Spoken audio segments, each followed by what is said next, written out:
Hello and welcome back to Live from Paris. It's time now for Media Watch with our very own James Creedon. Hello, James. Good evening. So we're going to start off with actor Gérard Depardieu, one of France's most famous actors, I think. But he's the latest celebrity to be accused of tax evasion. One MP even says he should be stripped of his nationality. That's right. There's been quite a series of public figures targeted by newspapers in recent times. So let's take a look at the front page of Libération this morning.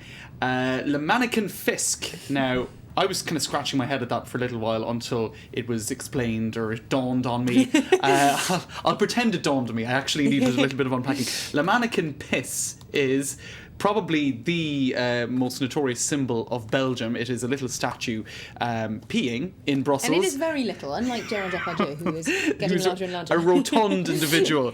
Now, so it's a reference to the fact that he's moving to Belgium, or it is thought that he's moving to Belgium, to this house, right, which is, this is a photo of it here, not the most attractive abode in the world, even though he can afford basically whatever he wants, I think, in terms of mansions and housing.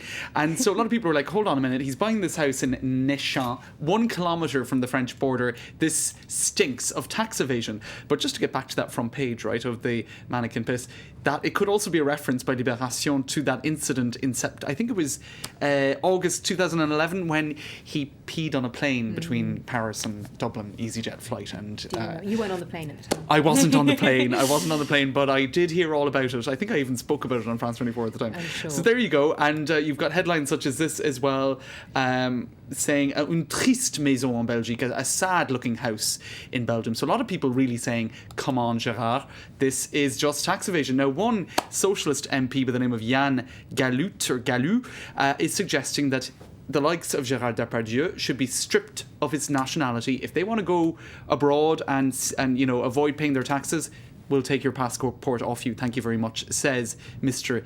Galou. So there you go. Mr. Depardieu, best known for his role, I suppose, in Green Card. I think we have a little snap of that to remind our viewers. Would be stripped of his passport if some had their way. Just a quick reminder too, Lorna, of this. This goes back to September. Bernard Arnault, the head of LVMH, he got the Libération treatment as well over his seeking of dual nationality in Belgium. You can run to Belgium, but you cannot hide from Libération, clearly. We're going to move now to the continuing drama, and it really has been a soap opera, in the opposition UMP party here in France. There's a new twist in the weeks-long leadership battle. That's right. You can see now that this has been going on for about 3 weeks, and the MPs in the UMP party are getting sick and tired of this drama. Just to show you a headline from yesterday evening, Fillon and Copé continue their spectacular fall, because actually, just to kind of give some background, François Fillon has fallen about 13% in the polls. Jean-François Copé, pictured there on the right, who is the leader at the moment, has fallen 20%. Some polls actually put him at the very bottom of leadership stakes, behind Marine Le Pen and almost unknown people like Nicolas Dupont-Aignan. So the only person actually to have had a more spectacular fall in popularity stakes in such a short time is Dominique Strauss-Kahn. Wow. So they have really, they're driving the nails into their own political coffins, so to speak. But now, just to get to the point, the UMP MPs are saying, right, we're just going to organise a referendum without you. And they did that this afternoon. And the question was, should there be a new vote before next summer? Because in fact, Copé is more in favour of holding out for another leadership battle into 2014. So, they are now basically stepping out of line in terms of what the leadership or supposed or aspiring leadership wants, and saying, look, this is what we want. Okay. So we'll see what the result of that particular vote is. The saga certainly continues. Absolutely. It looks like it will not end anytime soon now. Now we're going to move to here in Paris specifically now. People who do live here will be aware that bars and nightclubs are frequently put on notice of being shut for noise pollution. Now 5 bars in the 10th arrondissement have been told to shut their doors for 10 days because of this. That's right. A lot of irritation being expressed online. Others saying, fair play to the new head of police in Paris, brought in under the socialists, who seems to be a lot more strict on this issue than the previous guy, who was already quite strict, let's be honest. So this is in Metro France.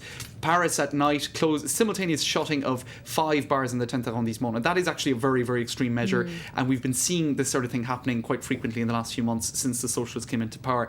Now, there are Facebook pages being set up in favour or supporting those who want a quieter lifestyle in certain neighbourhoods. This is the Faubourg Saint-Denis neighbourhood in the 10th arrondissement of Paris. You can see only 145 people like this guy's page, so he's not really doing so well in terms of rallying the troops. Facebook, the medium for young people, not that's the place right. to This go. is it. They might need to use a notice board or something. Now here, I've seen this Facebook page before. This wasn't set up just for this event. That has over 15,000 likes, and it's called La Nuit Meurt en Silence à Paris, when the night dies in silence. So this is set up by people who think that Paris nightlife is too quiet for a city of its size, for a capital city, etc. But I suppose a lot of the reason for that is that Paris has a very high concentration of residency or people living in the centre. So it produces this conflict between people who want to be able to get some sleep at night and people who want to be able to have fun, and often there's an age gap. So this is the problem. And sometimes people like us just want to do both. That's right. That's right. And Where do we fit in? It's a difficult line to tread. You need some earplugs sometimes, I think. Indeed. But as some have been saying, what you do have, a feature of this phenomenon is people kind of moving into these neighbourhoods maybe 10 years ago, attracted by the nightlife, and then they sort of mature a bit and they want to quash it. So some saying that that's a little bit hypocritical, but I suppose we all need our sleep as well. Indeed. So it's a debate that will go on and on, I think. I'm sure. Well, thanks very much indeed, James, for bringing that Thanks, to our attention.